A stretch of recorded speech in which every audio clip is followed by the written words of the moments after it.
मेरा संकल्प था कि शिव गुरु हैं, मेरे गुरु हैं। मन यह समझता था कि वह शिव शरीर में नहीं है तो बोलेंगे कैसे। बचपन से मंत्रों का महत्व सुना था, कई प्रकार के मंत्र जपे भी थे, अतएव मन में कहीं मंत्रों के प्रति आकर्षण था। इसके बाद की घटनाओं का सिलसिला मेरे लिए अनुभूत सत्य है, एक यथार्थ है। दूसरों के लिए असत्य और अविश्वसनीय हो सकता है। आया 1975 का नवंबर, मुजफ्फरपुर का तुर्की शिक्षण महाविद्यालय का एक बड़ा हाथा।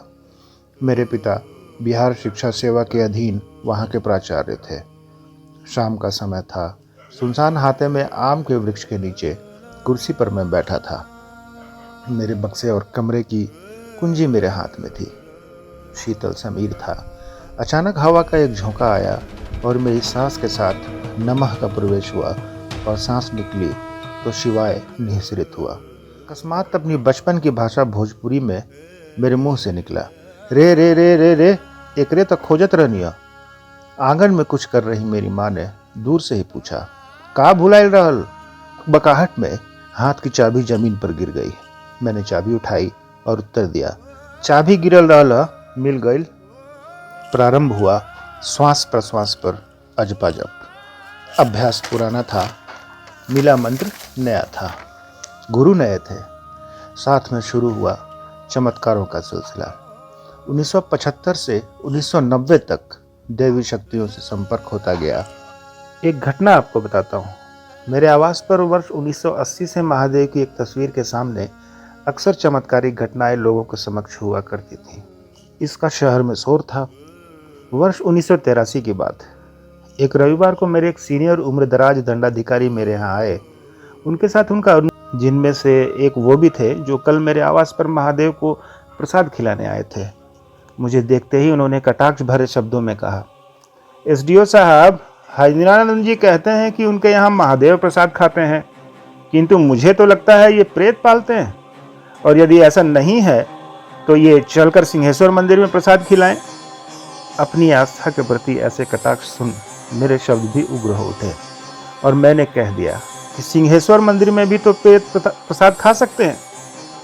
उक्त दंडाधिकारी ने उत्तेजित होकर इसका विरोध किया और कहा कि श्रृंगी ऋषि द्वारा वह शिवलिंग स्थापित है, वहां प्रेत नहीं जा सकते।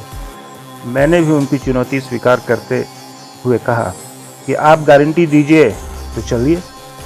तत्क्षण 4-5 मजिस्ट्रेट और कुछ कर्मचारी सिंहेश्वर मंदिर की ओर चल पड़े। रास्ते में मिल गए मित्र को भी अपनी गाड़ी में मैंने बिठा लिया और आवास से पत्नी को भी साथ कर लिया। मधेपुरा से सिंहेश्वर लगभग 6 किलोमीटर दूर है। मैंने रास्ते में 20 रुपए के 50 रसगुल्ले मिट्टी के बर्तन में खरीद लिए थे। मंदिर पहुंचकर मैंने मुख्य पुजारी से थाली लाने का अनुरोध किया। तुरंत बड़ी सी थाली आ गई और 50 रसगुल्ले थाली में महादेव को चढ़ाने के लिए निकाल लिए गए। अब अंधेरा हो चुका था।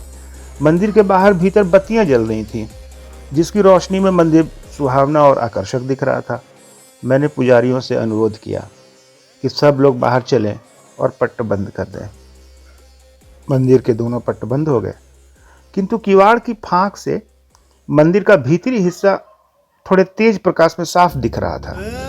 शिवलिंग की अर्घा के पूरब रखी थाली, शिवलिंग और सब। मुझे कुछ आता जाता था नहीं। मात्र 8 साल पहले सांस पर नमः शिवाय आया था। तनाव और घबराहट की मनः स्थिति में मैं तो नमः शिवाय भी भूल गया। इस स्थिति में मेरे मुंह से धीरे से मात्र इतना ही निकल पाया, बुढ़ाऊ इज्जत रखी है।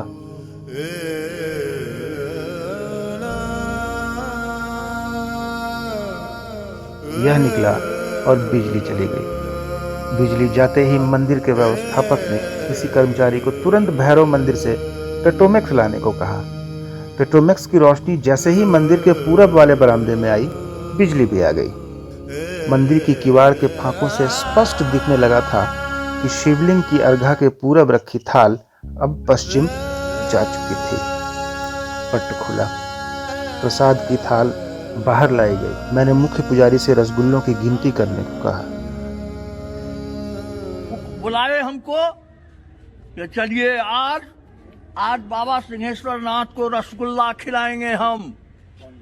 अरे हम कहीं चला जाए हजूर, लेकिन गिन करके जहाँ आप गए डॉक्टर साहब वहाँ पर रख दिया, उसको ढक दिया गया। थोड़ा देर के बाद हम ही को कहे तो जाकर के गिनिए तो 16 रसगुल्ला सिंहेश्वर बाबा खा गए। कहें कि हाँ अब हम हो 50 रसगुल्लों में शेष 35 रसगुल्ले ही बचे थे, और वो भी 2 टुकड़ों में कटे हुए। मैं तो बाहर से ही देख चुका था, समझ चुका था कि महादेव ने सचमुच में मेरी इज्जत रख ली है।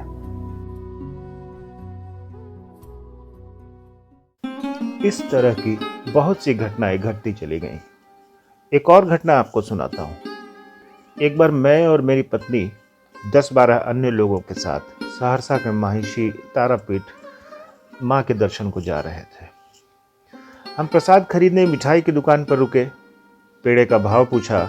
दुकानदार ने बताया एक 14 रुपये, एक 18 रुपये। मैंने पूछा ऐसा क्यों? दुकानदार ने बताया एक में चीनी ज्यादा है और एक में कम चीनी वाले पेड़े खरीद लिए गए। मैंने चीनी जांचने के लिए दोने में से एक पेड़ा उठाया, आधा मुंह में रखा, बाकी आधा वापस उसी दोने में रख दिया। वहीं पर मंदिर के कुछ पुजारी खड़े यह सब देख रहे थे। मैंने तो मात्र चीनी जांचने भर के लिए आधा पेड़ा तोड़कर खाया था। मुझे तो अंदेशा ही नहीं था कि प्रसाद जूठा हो रहा है, किंतु वहां खड़े पुजारियों को यह दृश्य खटक गया। इसलिए जैसे ही हमने मंदिर में प्रसाद चढ़ाया, उन पुजारियों ने हंगामा शुरू कर दिया। सिंहेश्वर वाली घटना का शोर तो यहां भी था, इसलिए वे कहने लगे कि तो क्या हुआ, सिंहेश्वर में महादेव ने इनके चढ़ाए रसगुल्ले ग्रहण कर लिए, यहां मां तारा इनके जूठे पेड़े नहीं ग्रहण करेंगी। मामला उलझता देख मैं तो मंदिर से बाहर आ गया, किंतु अपने साथ आए एक व्यक्ति को कहा जाकर मंदिर के भीतर बोलो, भगवती प्रसाद ग्रहण कर लेंगी। थोड़े ही देर में पुजारियों का एक दल बाहर निकला और वे बोले आप लोग चुप हो जाइए, भगवती ने प्रसाद ग्रहण कर लिया है। उनकी सारी मालाएं टूटकर नीचे आ गई हैं और सारे पेड़े 2 टुकड़ों में टूटे हुए हैं। इस प्रकार की घटनाओं ने मुझे यकीन दिला दिया कि सारा खेल तमाशा शिव की दया का है, मंत्रों और क्रियाओं का नहीं। आपका मन यदि अपने गुरु शिव के सानिध्य में रहता है तो चमत्कार कोई बड़ी घटना नहीं है। जो 15-20 सालों के अथक प्रयासों से नहीं हो पाया, वह अब खेल खेल में होने लगा था। धीरे धीरे मन चमत्कारों से हटता चला गया और गुरुदया पर आश्रित होने लगा। यह संकल्प दृढ़ होता गया कि व्यक्ति के गुरु शिव हो सकते हैं और उनके आश्रय में लौकिक पारलौकिक समृद्धियां संभव है।